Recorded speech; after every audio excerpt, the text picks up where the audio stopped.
Boa tarde, alunos da Escola Maria Clotilde, alunos do sexto ano E, minha turma de coordenação, alunos de todos os sextos e sétimos, que são as minhas turmas de trabalho, e mais o oitavo E. Gente, eu ia fazer um vídeo começando a comentar um pouco sobre o que nós vamos aprender esse ano, mas eu achei importante falar um pouco antes disso, né? Por que que as aulas continuam sendo à distância? Porque muitas pessoas estão perguntando, estão questionando, né? Quando as aulas presenciais voltam e alegando algumas dificuldades para participar das turmas online, das turmas do Google Sala de Aula, para acompanhar os grupos do WhatsApp, né? E realmente, né, gente, esse vai ser um desafio para todos nós. Mais uma vez, ano passado nós tivemos já uma primeira experiência com esse tipo de abordagem à distância, né, de salas de aula virtuais, que foi quando iniciou a grande pandemia de 2020, né? E, enfim, o mundo inteiro parou, né? Não só as escolas, como a economia como um todo, né? O comércio, a indústria, muitos setores da sociedade pararam, tiveram que ou reduzir suas atividades, ou parar suas atividades, ou então adaptar suas atividades para o formato à distância, né? Formato remoto que a gente chama. O serviço público, especialmente, como é algo que nunca pode parar, né? Porque é o Estado atendendo a sociedade, o serviço público não parou, porém, grande parte dele se tornou remoto, justamente para evitar que as pessoas tenham contato muito próximo e acabem talvez passando o vírus e progredindo a contaminação da pandemia, né? Então a educação foi um desses setores em que se optou por não exigir dos alunos que venham até a escola, pelo contrário, colocar todo mundo para ficar na sala de aula, em casa, não ter mais contato na sala de aula, fechar as escolas, tá? E aí, para não haver uma perda muito grande em termos de aprendizado, né, de acesso aos conteúdos, às discussões, aos diálogos, às experiências de aprendizado, a gente está fazendo esse formato à distância, formato remoto, tá? Porque, enfim, a pandemia ainda não terminou, né, gente? Começou devagarinho a vacinação, mas a vacinação ela está sendo primeiro para os setores da população que tem mais perigo de acabarem morrendo com a doença, né? Que são as pessoas mais velhas, são as pessoas que têm outras doenças, são os grupos que têm uma defesa contra vírus mais frágil, né? Por exemplo, os indígenas que não vivem na sociedade urbana e tal, eles acabam não tendo tantos anticorpos quanto nós, que estamos acostumados a viver no meio da poluição e das doenças, né? Os povos indígenas, como vivem num espaço mais natural e não tão poluído, às vezes eles não têm ainda uma resistência tão grande a algumas doenças, né? Que essas doenças são justamente o quê? São doenças da modernidade, né, gente? São doenças causadas pela poluição, pelo desmatamento, pelo desequilíbrio ambiental, porque a gente está cada vez mais avançando justamente sobre essas florestas, derrubando as matas e encontrando cada vez mais animais que até então viviam lá dentro do mato, escondidos. A gente está invadindo o território deles e às vezes tomando contato com certos vírus que estavam lá incubados, guardado num pequeno grupo, numa pequena população ali, que para eles aquele vírus era comum. Só que esse vírus, quando entra em contato com o ser humano, ele causa uma doença, entendeu? Então a pandemia, ela não deixa de ser um resultado das nossas próprias práticas enquanto humanidade no planeta, que nós viemos devastando a natureza cada vez mais em busca de recursos econômicos, né? Em busca de transformar os bens naturais em bens de consumo. né? E com isso movimentar a economia, gerar dinheiro, né? Então a verdade é que esse desequilíbrio que nós viemos causando no planeta, ele tem cada vez mais trazido doenças para nós. A maior parte das doenças que surgiram nos últimos tempos vem de animais, né? E o tratamento que a gente dá para os animais. Por exemplo, a gripe suína, a gripe aviária, a vaca louca, né? Tudo isso é de animais comuns que a gente tem como uma alimentação na nossa sociedade, né? Se come carne de porco, se come carne de vaca, se come carne de galinha, e todos esses tipos de criações aí acabaram gerando doenças nos últimos anos. A última agora, a gripe do, do coronavírus, ela também surgiu, até onde se sabe, do contato de seres humanos com animais para alimentação, né? Então, esse nosso comportamento enquanto sociedade, ele tem gerado doenças. E essas doenças têm ficando cada vez mais graves. A doença mais grave que se tem até agora, em termos de contaminação, né? Ou seja, não quer dizer que ela é a mais mortal, mas quer dizer que ela é que mais consegue contaminar mais gente, porque ela passa de um para o outro muito fácil, é a pandemia de coronavírus. Essa pandemia segue acontecendo, os números de contaminações e de mortes estão tão altos quanto estavam no ano passado, por isso que se optou pelo quê? Não, não vamos abrir as escolas agora e colocar todo mundo dentro de uma sala de aula para ficar ali trocando muitas vezes o mesmo ar que respira, né, e acabar se contaminando e as crianças acabarem levando os vírus para suas famílias em casa, muitas vezes moram com pessoas que já têm outras doenças ou pessoas mais velhas, pode acabar levando ao óbito dessas pessoas. Então, na Praia Grande, nós optamos por postergar um pouco, colocar um pouco mais para frente o início das aulas presenciais, tá? Por isso nós estamos começando de forma remota, assim como foi no ano passado. Algumas escolas no estado optaram já por retornar às suas atividades presenciais. E, gente, em muitas delas já está se percebendo que isso talvez não tenha sido uma boa ideia, porque está aumentando o número de contaminações entre as pessoas da comunidade escolar.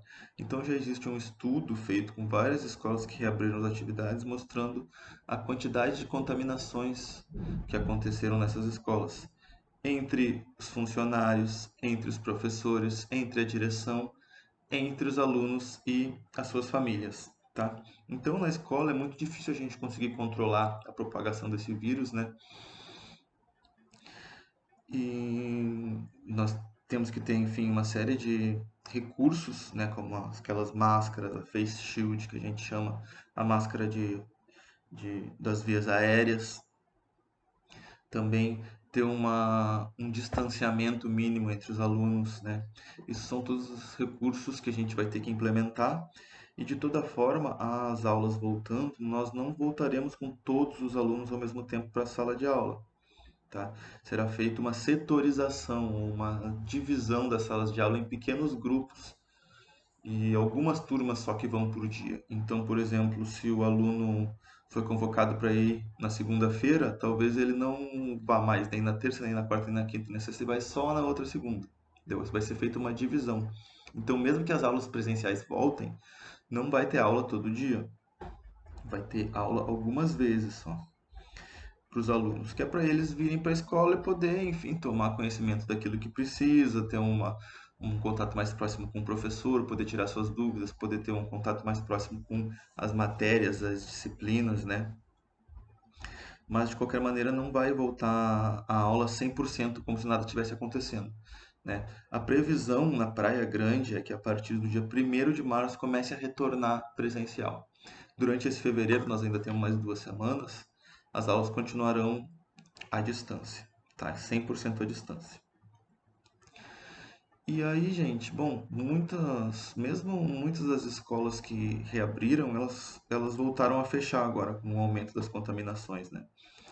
E aí, com esse negócio de final de ano, que teve festas de família, Natal, Réveillon, agora o Carnaval, né? O Carnaval foi cancelado, mas mesmo assim, se a gente olhar por aí, tá tendo um monte de gente se reunindo nos lugares para festejar, né? Então, isso acaba causando uma série de aglomerações entre as pessoas que ficam muito próximas, ficam respirando o mesmo ar, ficam se passando os mesmos fluidos, né? E acaba levando a um aumento das contaminações. Aqui na Praia Grande, por exemplo, estão morrendo nos últimos semanas uma média de 4 pessoas por dia. Então quer dizer que a cada 6 horas uma pessoa morre na Praia Grande por causa da coronavírus, né? Então, para a gente tentar frear um pouco essa, essa dispersão do vírus, essa contaminação, a gente está optando por manter as aulas remotas, tá? E o que mais? Bom, gente, obviamente que além das crianças na sala de aula, esse negócio de aulas presenciais provoca toda uma movimentação da sociedade, porque a gente caminhando até a escola, pais, mães, famílias levando seus filhos, voltando no meio do caminho, se encontrando com outros, né? Causa todo um trânsito a mais, porque na nossa escola, por exemplo, tem 1.300 alunos. Então, 1.300 alunos, mais sabe-se lá quantos pais irresponsáveis, né? Dá mais de 3.000 pessoas em mobilidade, mais os filhos, os irmãos mais novos e tal. Vai acabar sendo milhares de pessoas que vão estar se movimentando na cidade em função de ter que ir às aulas. E aí aumentando talvez o risco de contaminação. Óbvio, né, gente, que nós teremos perdas no nosso ensino, perdas no nosso aprendizado. Nós não poderemos explorar a máxima potência que nós poderíamos dos processos de ensino-aprendizagem que ocorrem na escola à distância, porque é uma realidade diferenciada, onde não existe proximidade, né, não existe a presença do professor cotidiano ali, percebendo quais que são as dificuldades, quais que são as questões que o aluno está envolvido, o que que ele está precisando para que ele consiga aprender melhor, né? E gerando aí alternativas, outros caminhos, outros métodos para tentar ajudar esse aluno, tá? Quando a gente está à distância, é óbvio que a relação ela fica mais frágil, né? Ela não é uma relação tão de proximidade, é uma relação mais fica uma coisa muito formal. Eu estou aqui, eu faço um vídeo, eu mando coisas no grupo, mas não tem como eu atender diretamente cada um olho no olho, né? Então, obviamente que essa distância, seja dos alunos com o professor, seja dos colegas entre eles próprios, onde no diálogo sempre acaba um ajudando o outro, trazendo questões diferentes, dúvidas diferentes, trazendo coisas a se refletir, né? Dentro da sala de aula. Então, a convivência conjunta, ela cria conhecimento por si só, através das trocas. E isso está sendo um pouco impedido em função da distância, né, da educação remota que a gente está passando. Mas, gente, isso de qualquer maneira vai ficar assim ao fim a cargo de cada um, né? A cargo de cada aluno poder conseguir aproveitar mais ou menos esse formato. Obviamente que nem todos poderão aproveitar por igual, obviamente que nem todos têm o mesmo acesso, nem todos têm ah, uma internet boa para poder baixar todos os vídeos e coisa, nem todos têm um celular bom que consiga ter acesso a todos os aplicativos, nem todos os alunos têm um celular próprio, muitos dependem do celular da mãe. As mães, os responsáveis não têm tempo muitas vezes de estar fazendo esse acompanhamento, tem que trabalhar, tem que fazer tratamento de saúde, tem que cuidar de outros familiares que têm necessidades, né? Tem que, enfim, gerir ali o cotidiano da família, alimentação, higiene, cuidar da casa. Então, obviamente que muitos não terão como acompanhar esse ensino remoto com toda a qualidade que se poderia ter se nós tivéssemos umas condições melhores para todos, né? Se fosse disponibilizado recursos para que todo mundo pudesse acompanhar isso de uma forma melhor. Então ficará a cargo de cada família conseguir, em colaboração com a escola, com nossos professores, possibilitar que o seu filho tenha acesso aos conteúdos, tenha acesso aos professores, tenha acesso à sala de aula virtual, tá?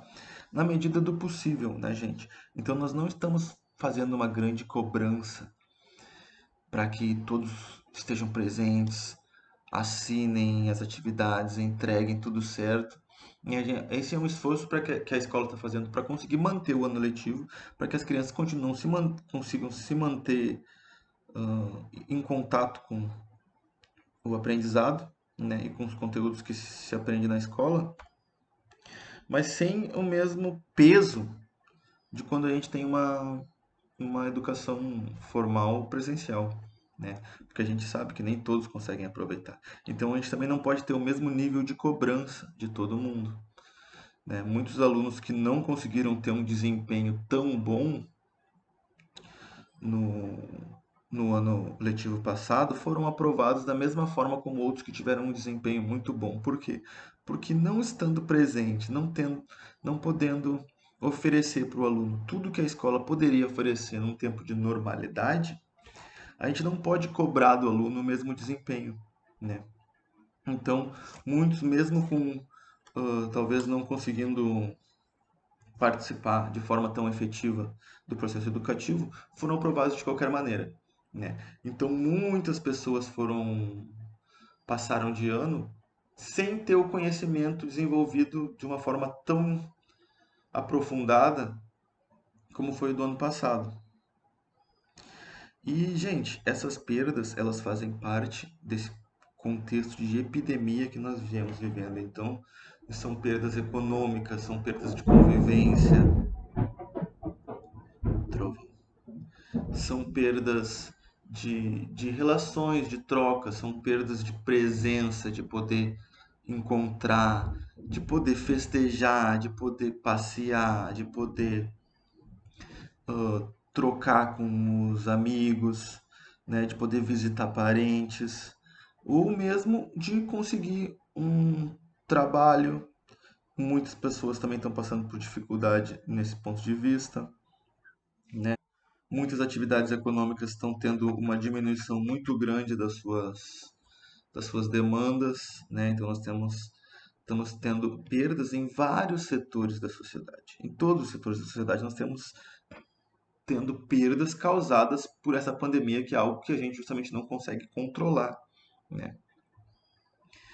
E nós estamos fazendo o esforço máximo possível para que a gente consiga ter um maior controle, justamente evitando de colocar as crianças em convívio próximo dentro das salas de aula, tá? Mas perdas todos os setores da sociedade estão tendo e não seria diferente com o setor de ensino, né? Com o setor da educação pública. Ok, gente? Então, essas perdas, infelizmente, se essa geração toda que está passando por isso, ao que eu me incluo, e ao que todos que estão aqui vivos nesse momento se incluem, acabará tendo que lidar com essas perdas e buscar de alguma forma compensar isso a partir da sua própria vivência, né? Da forma que puder e quiser fazê-lo. Então, o que a gente tem que saber é que isso é apenas um período, né? É algo que é temporário. É algo que não vai ser assim para sempre, né? Nós esperamos que com o avanço da, das pesquisas e o avanço das tratativas para se conseguir vacina e o cuidado da população, a gente consiga cada vez mais imunizar os diferentes setores da sociedade, né? Chegando aos professores, aos alunos, às famílias dos alunos. Então, na medida que esses setores forem conseguindo se imunizar, na medida que os governos consigam oferecer isso para as pessoas, né? E que a gente consiga criar melhores mecanismos para conseguir trabalhar em meio a esse período diferenciado, que é algo novo na nossa vida, né? Que a gente nunca experimentou, as coisas vão ir voltando ao normal. E as aulas presenciais vão ir voltando, tá? Então, as aulas elas vão voltar. A gente só ainda não tem certeza de quando vai voltar tudo à normalidade, mas a gente já está trabalhando no sentido de conseguir receber as crianças na escola, mesmo que aos poucos. E para complementar isso, porque como nós não conseguiremos receber todo mundo de uma vez na escola, nós estamos oferecendo isso da educação à distância, que nós temos os grupos do WhatsApp, em que os professores atendem os alunos da sua turma de coordenação, tem os números de WhatsApp dos professores que vocês podem chamar caso tenham alguma dúvida mais específica, e terão as salas de aula do Google Classroom, do Google Sala de Aula, que será disponibilizado os códigos e os convites para todos os alunos para que eles possam entrar lá. Nessas salas de aula do Google Classroom serão postadas as atividades, vídeos, imagens, conteúdos, tudo que for dessa relação de ensino-aprendizagem entre professor e turma, tá? Lá que você vai poder acompanhar.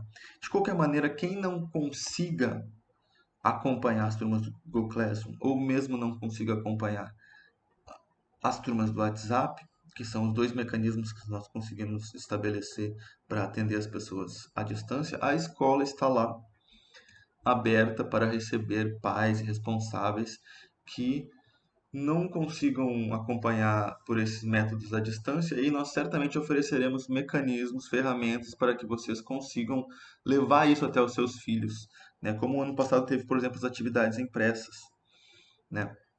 Então a escola está se esforçando para conseguir oferecer para os alunos alguma possibilidade deles continuarem os seus estudos. Eles conseguir ou eles se dedicarem a isso ou não será muito do contexto que cada um está escrito e do incentivo que cada um receber das suas famílias e também do interesse que cada um tiver em se manter, né, em estudo, em proximidade ao conhecimento, às discussões científicas, ao conhecimento formal, institucionalizado, né, que é o processo da educação pública, tá? Né, uma parte dele, porque outra parte dele é esse acolhimento. Esse acolhimento, esse diálogo, essa troca, nós não estamos podendo ter por enquanto, mas na medida que o tempo passa, nós vamos nos esforçar para que a gente consiga criar cada vez mais maneiras de conseguir reunir, aproximar e receber esses alunos novamente, né, de uma forma segura, em que a gente não corra o risco de, porque o aluno foi à escola, ele acabe se contaminando, acabe levando vírus para sua casa, acabe causando doença nos seus familiares, tá, gente? Então vai caber a nós no fim, né? Todos nós estamos tendo que aprender com esse processo, está sendo algo novo para todos nós.